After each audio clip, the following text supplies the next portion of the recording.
Hello, everybody, and welcome back to the Pod. This is now episode 28, and today we are talking about Nuptial Flights in Captivity. The reason we are talking about this is Tetsumorum bicarinatum has become one of a quite famous species this year / last year. I guess this is still 2022 once this podcast release. But yeah, it's made us talk a little bit about inbreeding, and also after talking with Casey, he keeps 2 species of all of his colonies because then one day he may be able to inbreed them. And it just made me note down Nuptial Flights in Captivity as a podcast. And here we are, doing that podcast. So I know Jake has prepared some numbers for us. But yeah, I just want to say we also have to define... we just talked about this before we started recording, but we have to define what nuptial flight actually is. Because as we just talked about before we started, is it a nuptial flight when a Tetsumorum bicarinatum is inbreeding within a colony and never actually flying? What do you think, Lynn? Well, that is the hard part of it, because it's called nuptial flights. So in my eyes, they should be flying and not like the Tetramorium are doing, just climbing on top of each other. Yeah, I would agree on that. I wouldn't myself consider it a nuptial flight. What are your thoughts, Jake?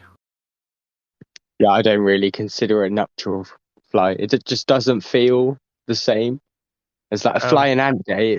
That's something special, but the Tetramorium breeding in their nest it's not the same. No, I agree.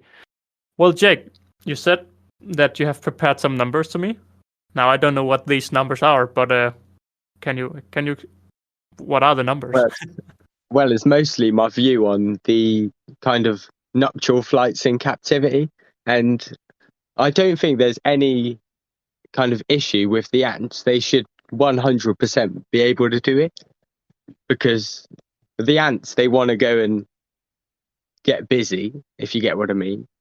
And so they're kind of already, they're in the mood, and all you've got to do is kind of engineer the environment to make it happen. So you should be okay, like it should be possible if you just engineer the environment to kind of let it happen. So, and then I've got kind of, at the moment, I've found kind of 3 potential kind of solutions. If you were to think, oh, I want to breed some ants in captivity of like any species, I guess you could try it on Earth with kind of a wind tunnel, if you were lucky, but like a vertical wind tunnel. But that's the cheaper version. Well, why would you need a wind tunnel? Well, you want them to fly a bit, but you don't want them to. You got to give them enough time to couple up, but you don't want them to get out, if you get what I mean. Like you want to be able to collect them back up if they're exotic. But so yeah, you got a wind tunnel, and then if you're a little bit richer, it is actually possible, and I believe scientists have actually done it, to artificially inseminate ants. They've done it in atta species so far, but that's a little bit more expensive, and I don't think you're gonna kind of make your money back.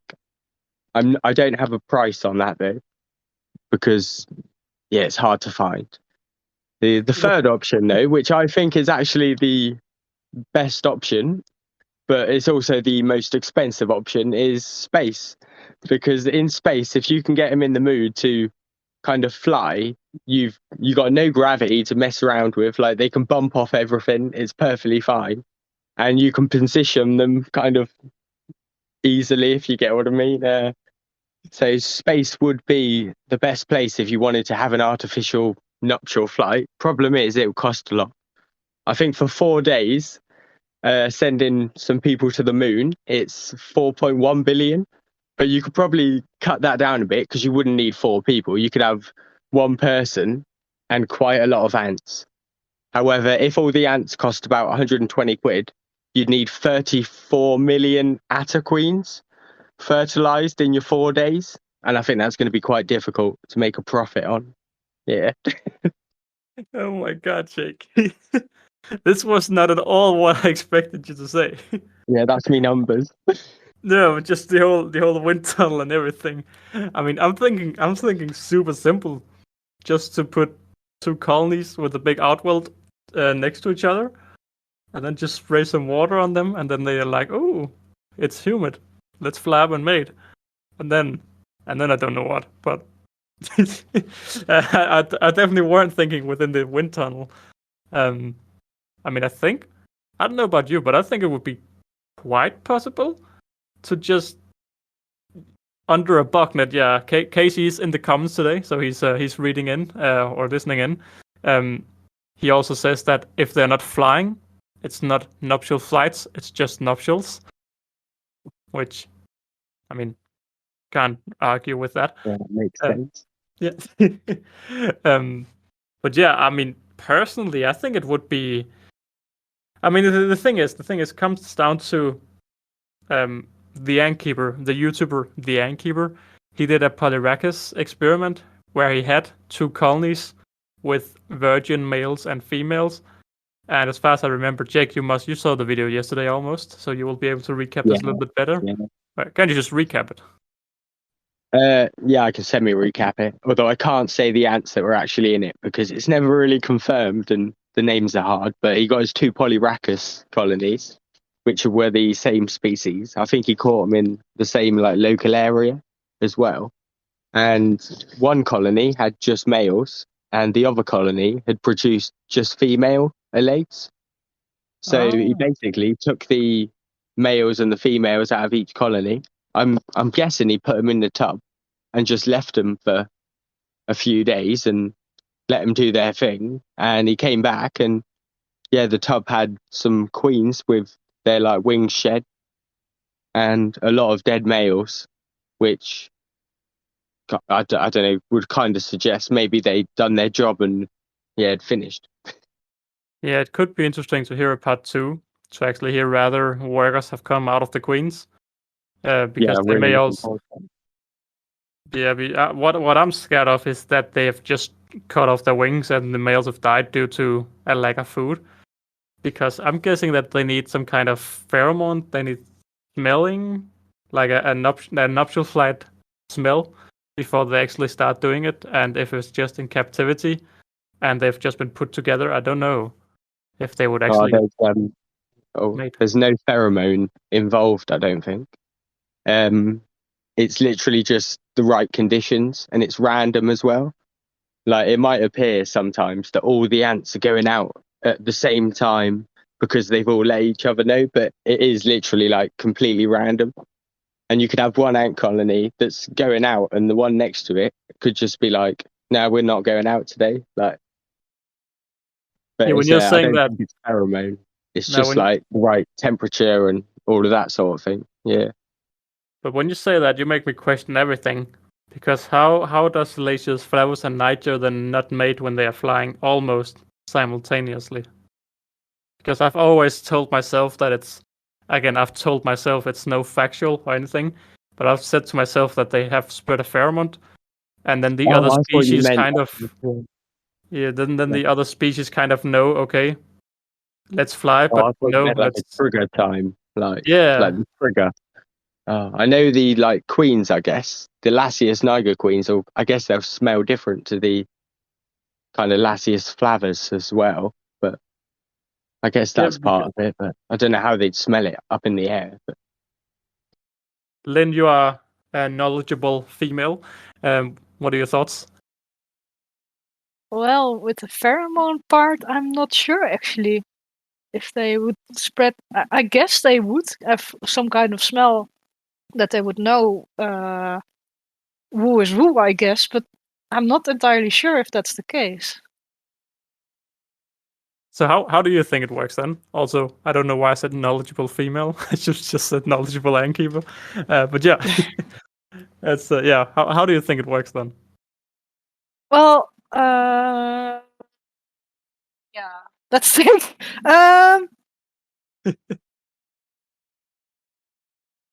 Oh, Not now an I really need not to an easy think. question. All right. Well, my whole thing with the problem with doing nuptial flights in captivity is even if you have like a massive. Oh, hang on, we can just get up a comment because we have a comment. Miraculous Ants says, "I think it is indeed possible under the right conditions. It would be possible if it would be possible to add an extra outwell where normal workers can't get in, so only elites of two different colonies can come together and mate. I think this would help stop the extension. Extinction? I don't know how to say it.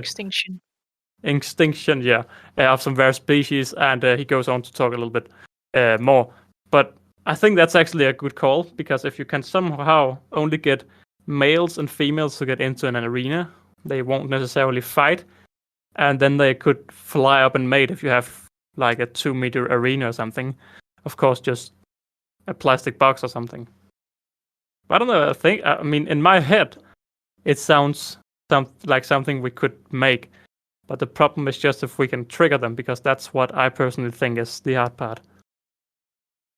Well, So, like with my maculatus, if the room is quite warm, because my mature maculatus has males and females, they will try to climb up. So I think that if you have like the outworld and then a pillar in that outworld that leads to a box of which the edges, how do I explain this? A bit like your ATA setup, that the rope goes into a pipe, but it does not touch the sides of the pipe. But this time it will go into a box, and it will not touch the sides of the box, but the queens and males would be able to fly off the sides, I guess, because they will try to fly up. Or at least they will try to. They will probably fail, but that way the workers will not be able to fly into or climb into the box. yeah, that's definitely one way. I completely forgot the other part of the question, but with me they always when they I think when they're I'm not sure which days they do it, if it's the temperature or like the pressure in the weather changing. But sometimes the maculatus queens and males start to climb randomly up the sides of the outworld, and I think that might be a trigger. So if you just put like the outworld side by side for like a long time, no matter what day it is, you can just check daily, I guess, to see if something has happened or not. Yeah. I'm just not sure that like an outworld would be like big enough though. I just imagine you'd need like at least 10 meters, if you get what I mean, of like vertical space or something. A giant Because butterfly net. Oh wait, what are those things called that you put over a bed for the against the mosquitoes? Use one of those. Yeah, giant mosquito net. Yeah, it might work. And then put like some sort of lamp at the top so they all fly around it. Like, yeah. Well, now I want to try it. Can someone send me some maculatus males? Yeah, that's true. Yeah, you also said that you have the drones, and you want. Is it something you actually want to try to mate with a different colony? Yeah, because once I sent photos of the maculatus female alates inside of one of the Discord groups, I got contacted by a lot of French ant keepers that also have drones and queens, and they actually want to trade drones and queens because one of the French ant keepers managed to get a queen impregnated by a drone. And there's no records or anything or photos because everything is in French, and it happened in a French Discord, and he did not make any videos of it because it's a YouTuber. Let's hope he listens to the endpod so he can react on this. But he says that it happened with one of his queens, and he had a queen that has started a colony. So impressive. Cool. That's why I really want some drones. Yeah, then you can get rich. No. I don't want to get rich. I just want to try it. Gonna be breeding ants for days. It's funny. I've always just thought it would be impossible because I've thought of these pheromones that have to be like spread. But it's the same that you said in another podcast, Jake, that your rubas, they just would try to fly when the weather was perfect outside, if I'm not mistaken. Yeah, they know somehow. It might be like the extra light and the heat and all of that sort of thing. But yeah, I think it's kind of that's what triggers it. Yeah. That's fascinating. I mean, yeah. Let's just go over to another. Of course, we asked if any of the viewers had any thoughts on this. And this is one name I don't know how to pronounce. Melchior, definitely how you pronounce Melchior. it. Another way of pronouncing it. He's Dutch, so I know. Okay. Well, I think my pronunciation was a little bit better, but that's how it is. I had a Carabera Affinis colony that had many nuptial flights. It started with queens and then later more males. Hang on, this it just gets me thinking about something different. Polyragus dives, they also inbreed, but I guess that's just inbreeding like bicarinatums, if I'm not wrong. Because I remember the colonialist, he at one point said that his colony was inbreeding. But I guess that's just inbreeding, so that's not on topic. Oh, Yeah, they I'm don't actually fly. not sure. I think they do.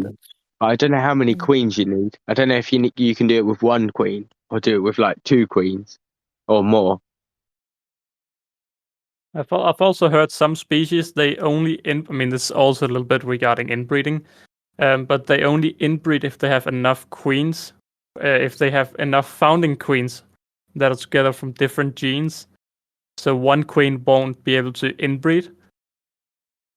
But this also, yeah, it's where it's a little bit too hard to track the DNA of ants because it's just so confusing. Like half of all ants in all the ants. I think you Antimeters, you sell all your you sell stock and antics with bicarinatum queens, right? Yeah, I've got those. Yeah, so I've got bicarinatums from Ant Antics, which is just from your colony. And if I were one day to sell some of my bicarinatums to some other Danish people, all of the ants in Europe almost would just come from this one colony. But that's just They'd all be genetically identical, pretty much. yeah. That would be like really weird as well. Imagine testing it and it'd be like, we've got a test here from kind of, I don't know, Europe, and it's like, it's this genetics here, and then they'd be like, we've got a test from the UK, and it'd be like, it's the same ones. Yeah, but I guess it's a lot like Argentinians. But I don't know if I haven't really seen many keeping Argentinians in captivity. But I'm guessing it's a lot of the same. What did you say, Lynn? They're horrible to keep. They're not fun at all. Is it anything you've tried? With a tiny colony, yeah. But they're like Tetramorium is like fun to watch, but the Argentine ants are just like really annoying for some reason. What do you mean? I don't know. I don't really know how to explain it, but they always like they're. I think a bit boring even. Oof. And they're Strong like words. evil as well. If they find another colony and they can get their hands on it, like they're evil little ants. I don't know how expensive a Maculatus queen is, but if you can somewhat inbreed them, then you don't have to pay for shipment or for the queens from wherever they are from the initial colony. And then, yeah, it sounds like a quite safe money-making way, at least, if you know what you're doing. So it'll be interesting. You can get it to work. Yeah, exactly. Yeah. I've heard of one shop that's I can't remember which shop it is though, and it was a long time ago. But an ant shop somewhere did manage to breed. I can't remember the species either, but they got a village hall and they opened both of whatever the ant was, like both colonies, and just let them go wild in like this village hall for a few days. Like just let the elates and let them all out in the hall and collected them all up, and I think it actually worked. But yeah, that seemed to work. I just can't remember any of it. It must have been quite a long time. I think it was at least like 5 years ago, maybe. Yeah, Casey says you don't have to pay for the footwork, no labor cost. And that's the exact thing. You don't have to pay for a guy looking for a queen and then shipping it over to you to resell it, or shipping it just over to you.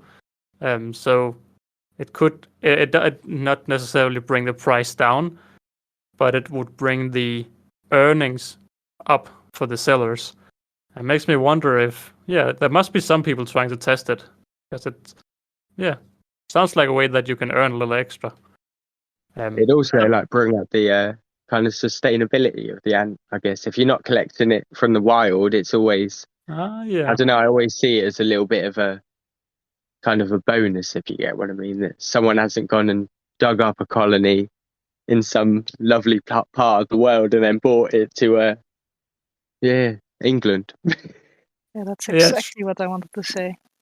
If you think about the greater picture, how many the wild colonies, how many we would protect and help, and they would recover, because the ant keeping community has grown so much over the last couple of years that there might have been some damage done to the wild colonies and we don't even know. And if we manage to breed in captivity, imagine how much better it would go for the wild colonies. I'm just thinking this. Think if we could get a successful breeding station of Memesia in Europe, how Memesia would then be a species that you can actually get in Europe. If one guy could just breed them and actually sell them, that guy would be, or guy, girl, whatever you say, could earn some good value, because I heard that Antics bought some Memesia and they died upon arrival. And I've only seen like Russian people actually get them and keep them. So yeah, that would be a major thing. Just because I've always loved or wanted Memesia and loved them. But it's just something that you can't get simply because the high death rate in shipping. But guys, It is definitely something interesting. I know people are trying to do it with the Harpagnathos as well. There are like groups on the internet where you can send off your like males and females, and I guess if you're lucky, it might work. Although there's still quite a lot of unknowns there. It's like when they create a male drone in the nest, like does it breed with the kind of lesser or lower females or what? Yeah, it's the same with ants in a rock. I remembered at one point that he said that he talked with other people about sending. I just remember the kind of memory of it all. He has the species where it's a gamma gate system. Yeah, gamma gate. Where you can where they know each other's locations, because then they can send queens and males together, and then you can create new gamma gates. Does this sound right? Something like that, yeah. Fertile, like queens, yeah. What would be like really nice is to breed atters in captivity, because that would just be epic. I mean, if you look at people like Anstavy, he has so many drones, male and female elates in his Acromyrmex oxpinosus colony. So if you just have another keeper with the same, then you could just mix it up, I guess. Because exactly what I was thinking, like, I think, you'd have so many. Yeah, it must be possible. I've also heard about people with leaf cutters that artificially inseminate the queens. And I'm not sure if this is true, because it was a long time ago that I heard about it. Yeah. Yeah, I read about that. Yeah, they extract the sperm from the males and put it straight in. And I'm just thinking, why would Sans put that much money into ants? I mean, of course, ants are important for the ecosystem, but try to imagine how much a guy who sat down and just impregnated a queen.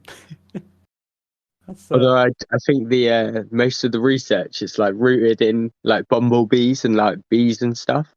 So I guess one of the scientists got bored one day and was like, I'm fed up of bees. Like, what else can I have a play with?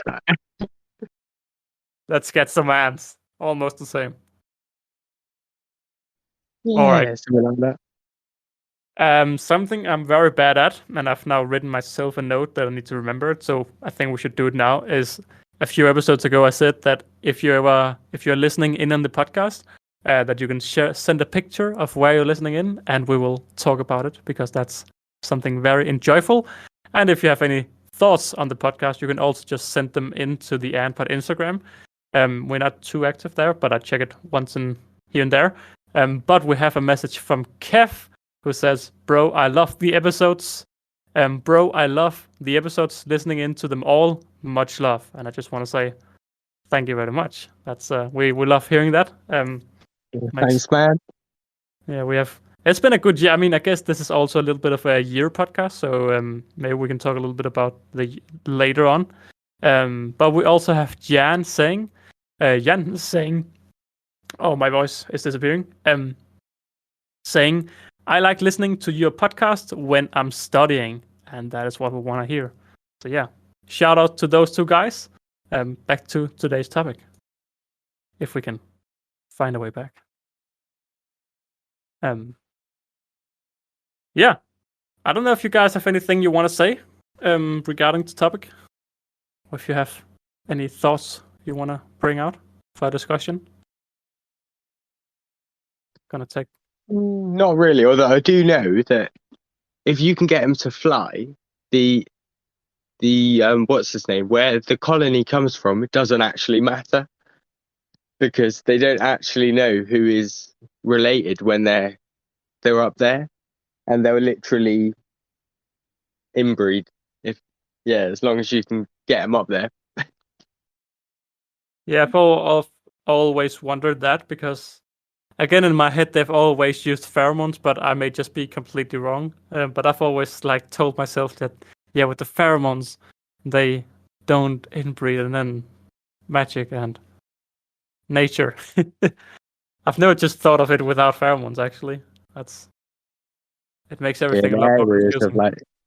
In kind of areas of sparse populations of kind of ants, they'll end up kind of inbreeding. It is a ridiculously high amount of time, or amount of the time. I think it's at least 50%, and it's kind of nuts when you think about it. And it's like, really, this is happening all the time, and why can't I do it at home? Yeah, that's very strange. Also, just go on, Lynn. In the long run, you shouldn't really want them to inbreed a lot like that because it will impact the health of the colony that will become a colony. Like, it might not, the workers might not be as healthy as a colony with much diversity in males. Especially as time goes on as well. Like, if you were to do it a few times, like down the generations, I guess you would run into inherited problems, sort of thing. Yeah, but if you just have 3 or 4 massive colonies and just put all the males and females in a container, and then you have a lot of queens, and then repeat that every year, it would be it would be a little bit diverse. But I'm also thinking in nature they must just over the years get different DNA, because I'm guessing that everything comes from one colony. In one city, all of the colonies must have slowly come from the first colony, from the right side, and slowly just had a nuptial flight, and landing more to the left, had a nuptial flight years later, landed more to the left. Yeah, I don't know how they do it. That's actually what I wonder about with inbreeding species, because I do think in the end that some might fly, or at least try to fly, or just have fun flying, then get blown away by the wind or something and start their own fresh colony somewhere, because otherwise there would only be one colony of inbreeding species. It's true. I think my Tetramorium bicarinatum, they definitely fly. Every so often, I'll see one of them zip out the door, and I'm guessing, it's normally males, I find. So I think the males, they're kind of more expendable. So it's like, yeah, go and see if you can find another colony, infuse your DNA into it, like that sort of thing. Kind of, yeah. Yeah, I mean, Males are definitely more expendable, though. They don't really care about them. no. They just meant to mate and die. That's their life. Poor little things. It's a bit savage, really. Like when you think about it, it's a bit cruel. Yeah. I mean, I heard a guy that talked about it, a scientist. He said that they use all of their energy in their mating flight, that they're simply they don't have any energy remaining. So even if they want, they just simply can't survive, because what it takes for them to inject the sperm is all they have. Which, so yeah, they go down in style. If they are lucky, at least. That's the worst thing, I feel like, when you're just seeing males and female queens, especially the queens that flies days too soon. You'll just have 3 queens walking around with wings and nothing else around them, just flown without any other flying. So yeah. New queens are also cloned. Males are combined genes. Casey says that. I think. Sign the check tomorrow and buy Karen out. Yeah, at least in the inbreeding ones. Oh, so Right, yeah, I think okay. yeah. So what Casey says is he thinks that the queens are clones and the males are not clones, but genetically different. Yeah, it would make sense. Yeah. Well, guys, I must say, I don't know how much more we can say. It's of course a very short podcast, about this topic at least. So for those listening in, hello. Shall we change the topic and just chat a little bit about different things for the final 30 minutes? So I think I've ran out of like nuptial flight stuff. But yeah, Lynn, are you still doing the Messer experiment, the Messer cephalosis? Yes, for sure. Is it standstill, or do we have any news? Well, I had them in the setup, but the setup was not really proper, I guess, not really very well for them. And I wanted to see really if Mesocephalotes queen could fit in a Saturn. So I've changed the tubes because the tube was getting kind of dirty, and the queen was really aggressive, so she just held on to the tweezers, and I moved her into a new tube. And I've also been able to take a good look at the brood at that moment. At that moment, there were only larvae, but right now in the Saturn, I can actually see, I think it's 4 eggs, 4 fresh new eggs. So that's nice. The queen gave me a little bit of a scare just now because she was on her side, and I was like, oh my god, please don't be dead. But she's still alive. She's doing fine. Oh yeah, also Hmm? a big rest in peace to Casey. Ooh. We all know how much Casey loves his honeypots. As their Mamica sisters. Yeah, he have lost one of his queens. I think he still has one colony. But yeah, he has sadly lost one of his queens. So a big rest in peace to that one. That's yeah. They are just the European Manica, or vice versa. But yeah, I have been a little unfocused today because of other workers literally all over my floor. So the good thing with a massive open outwell is you can just take a leaf and put it in there, and the ants will eat it. And you can just take a new leaf and put it in there. And the leaves can build up quite a bit before you have to remove everything. And I went in and removed everything today. But the problem is there were so many other workers on the leaves that I have to push them off. But due to the leaves being dry, when I pushed them off, I actually catapulted some of the other ones into the ant room. So they just flew out of the arena. And yeah, I've basically gone around like we have had an ant escape, hoovering up ants all over the place since. So yeah, Ada, love them. So much fun. Yeah. Aren't you excited, Mr. Jake? Well, to be honest, I did have my first big escape. It was on Monday, I think. Oh. And oh my god, I'll start from the beginning, I guess. But I took them out of my incubator so I could have a fiddle in there with a few bits. And I didn't notice when I put them down that one of the pipes had disconnected. And I turned around and was doing my thing in the incubator. About 10 minutes later, I turned around because I think the dog was itching, and I was like, "What are you up to?" And then I look at the bed, and the bed was like literally crawling with atter.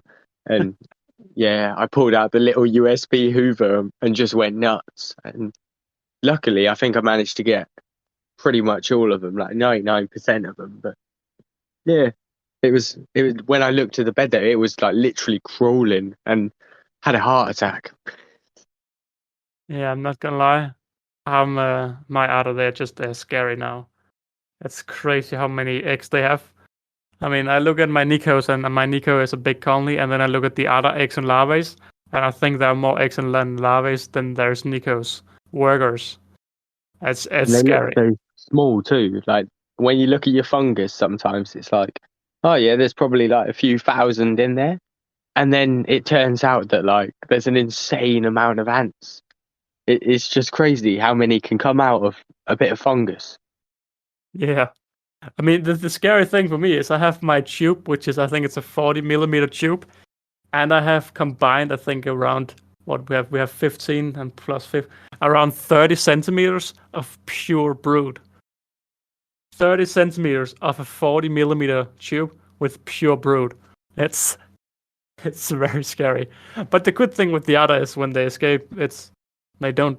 I'm never afraid that they're gonna move away and move into the house because, well, conditions. Um, Yeah, they're just looking for leaves. yeah. Or leaves. Yeah. And they don't really attack the other colonies too much. They're not interested. No, not when I've had my big escapes. The funny thing is, one of my first escapes, when I actually had to record them, and I put them on the recording table, and they ejected the old humidity sensor probe cap that was in the old Wakushi, the prototypes, and they went out and they removed all of that trash, and they just went over the table and dropped it, so I could see all along the table at the bottom we just have one long line of trash. So they just used their, and I never could come in and clean it because there were so many workers, but they were like, okay, we're gonna clean it for you. So yeah, they're very nice and tidy ants. And then also they found rose petals. I hadn't fed them rose petals in half a year, and somehow they found rose petals somewhere in my ant room. A bit scary, but yeah. Yeah, they do love them. Mine managed to get a few of those the other day, and I saw them walking along with these little white bits of petal, and it was like, where have you got these from? And it turned out it was the shelf above. I had a few like dried petals that had been there for maybe a month, but yeah, they were all over them. Yeah, I can see we need to do the leaf. We need. I've written down an updated leaf cutter chat for the longest time. I've just pushed it out. So of course, in episode 3 or 4, I think it was episode 3, we did a leaf cutter chat. One of the more successful episodes. So I think definitely we should do an updated chat of that. Back then, I did not keep anything yet. It was with Rich from Ant Antics and with Seth from Wakushi. And those two spread some knowledge, and I was so ashamed that I didn't have any colony myself. But now it's my turn to also share some knowledge, maybe. I think it would be good because between us, we got quite a lot of different approaches. Like you've gone massive. I've kept mine on a diet. Like I think Rich kind of feeds his as much as he can, if you get what I mean. But he has to harvest the fungus. Exactly, yeah. But they all seem to be taking off like really well, if you get what I mean. None of them seem to be struggling along. No, and then there's Sid, who's just on this strict diet. He's just very strict. I talked with him yesterday, and someone have asked him, "How are you keeping the other size down?" And I said to him, "You just need to answer, don't feed them." And he said, "That's what I answered." That's That's exactly it. Maybe like once a week if they're lucky. But the problem with my setup is it's such a bad DIY setup that if I don't feed them, they will just escape. I mean, they are escaping from every single corner pretty much every day. They have some corner. I mean, it's not even the outworld. Everything with with the nest itself and the setup itself, tape everywhere, and then they come out of the tape and up here, and then they have. The other day they have removed an entire tubing piece. It was just gone. They've just bitten it all away, and they've removed from another tube. Yeah, from one of the other tubes, they have removed 3 centimeters now, and I've just kept pushing the tube in, and they just keep biting it, and it's like 3 centimeters that they've just slowly cut away. So yeah, definitely up for another leafcutter chat. That's gets me happy and hyped. You're gonna have to start using like copper pipe or something soon. Yeah, but the thing is, if you just used acrylic, I don't think acrylic, because it's hard to grip. So I think that would be good enough. But the problem with this soft vinyl tubing is just too easy for them to grip. My thoughts, at least. They got a little grapple of it, and they start doing their little tugs. They can chop through anything. See, I'm getting scared that they are actually escaping. I feel like there's a little too many workers in the wrong areas, so something to look out for afterwards. Casey also responded with he sadly have lost, I think both, if not how many he had. He doesn't have any honeypots anymore. So a big rest in peace for Casey. All he wants in his life is some nuptial flights. Nuptial flight is some honeypots. But yeah, guys. Do you have any ant news? Oh wait, we actually have some ant news. The ant pod. I mean, by the time this podcast comes out, it's too late. But the ant pod have actually been nominated to Ant Series of the Year. So a big thank you to whoever nominated us. It'll be interesting to see if we win this very prestige prize. All sponsored by Antimatters. Yeah, I feel like that's definitely valid. Yeah, that's really cool that you did that. So for those who don't know, Antimatters have done the video of the year and the Ant series of the year, where people have. I mean, you can explain it better. Yeah, well, basically, like the cream of the crop, the best videos and the best series. The series are the ones that are kind of long-running stories, like Hood's Solenopsis, that sort of thing, or just like kind of series that have been going for a while, like the Ant Pod or the Picnic Table sort of thing. Yeah. Yeah. Yeah, you can go over to the latest ANN news and vote for your favourite series of the year, as well as video of the year. So I can't really say go and vote for anyone in particular, because that'd be biased news or something. But you could go over and vote for someone in particular. When does the vote stop? Because this won't come out until the 28th. That's just the thing. Christmas day at midnight. Yeah. Yeah. So you can go vote, but it's the winner has been chosen. But yeah, I still find it very cool. It's going to be a bit late, isn't it? Yeah. Yeah, just a few days. I still find it very cool. It's a good thing. Definitely something to look forward to next year again, with more categories maybe. I saw some good ones in the comments, so yeah, that's all nice. It's definitely a pleasure making it, because there was basically the 5 best videos about, and all I had to do for ages was make them into a bigger video. But it was a real pleasure just watching these videos over and over again, and it'd be yeah, I know what's going on now. Yeah, that's a lovely thing. Very happy that you did that. Also, just in ANN news in general, I'm still very happy that you've gone out and made it. That's yeah. I always, it's sometimes this past few weeks has been quite busy, but it's nice that you always can recap with watching ANN. So yeah. Either way. Cheers, man. Lynn, do you have any ant news this week? Well, other than the small cephalotus update, I don't have a lot going on actually. It's hibernation. Yeah. Yeah. Well, I can say that my ant news, of course, this comes out on the 28th, and on the 1st of January, I will post my next YouTube video. So that's my ant news, I guess. Jake, do you have any ant news outside of your ANN special? Well, I got some new ants, basically. I got some yellow crazy ants again. So it's that's take true. 2 on those. And I'm really looking forward to those because I've already I'm just enthralled by them. They're just one of those ants you can sit down and just watch for ages, but it still feels like you've only watched them for 2 minutes. But yeah, I just love them. Fingers crossed they survive for How a many little bit. queens? Just one queen this time, but she's got 10 workers, which is a massive head start on last time when I had to found them and everything. Yeah. Yeah, I got a colony with 5 workers or something, and the workers died one by one. And they ate the brood. I never saw what went wrong. I never really could figure it out, but yeah, never made a video on them because they just I think I don't. Really died out. Yeah, I think I never made a video. I'm actually not sure. It's all turning into such a weird blend now. I'm really hoping this time, it's my 3rd queen, so fingers crossed, 3rd time's the charm. Yeah, although it's not really my 3rd time trying it because it was 2 queens last time. Okay. Yeah. I just want the luck. You kind of just need it, I think, with these ants, don't you? Yeah. So what happened last time?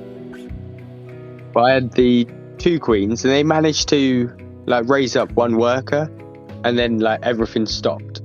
And a couple weeks later, I looked in, and I'd been checking on them regularly, but not disturbing them. But one day I looked in, and bam, both queens were just dead, and I don't have a clue what went on. The worker seemed okay, but yeah, a week or 2 later, she also died as well, and yeah, that was the end of that for a little bit. It's yeah, as you lose the queen, and it's well, I'll give it a bit of time before I do these again. Yeah, I have so many colonies I want to try out again. It's been a very weird year for me because YouTube-wise, it's been a brilliant year, but ant keeping-wise, it's been a very bad year. I've just have so much. Well, I don't want to say bad luck because it's also self-inflicted, some of it due to poor maintenance. But I've become a very changed ant keeper this year. So yeah. But anyways, guys, I think this will be the end of this podcast. Yeah, I think we should prioritize getting the Leafcutter chat rolling soon because that is something that I want to talk about, and I feel like you as well, Antimatters. And of course, we will get Rich and Set back on, so we can do a full set and talk about Leafcutters for a long time. Yeah, guys, any final words? I was going to say Merry Christmas, but it'll be too late when this comes out. But I hope everyone had a good Christmas. Oh, we can say Happy New Year. Happy New Year. Yeah, Happy New Year. Happy New Year. Happy New Year, exactly. All right. With that being said, Casey joins the fun. Oh, I was just gonna jump in and say Happy New Year and sorry my shop's noisy. That's all right, Casey. Happy New Year to you as well. Or Happy New Year to the viewers, because we will record the next episode on the 28th, of course. So, yeah. Either way, thank you all for listening in. We have Simon who have listened in a little bit live. So if you want to be a family member, you can listen in live as well, if that's something you like. Either way, you will hear more from us at the Ant Pod next week.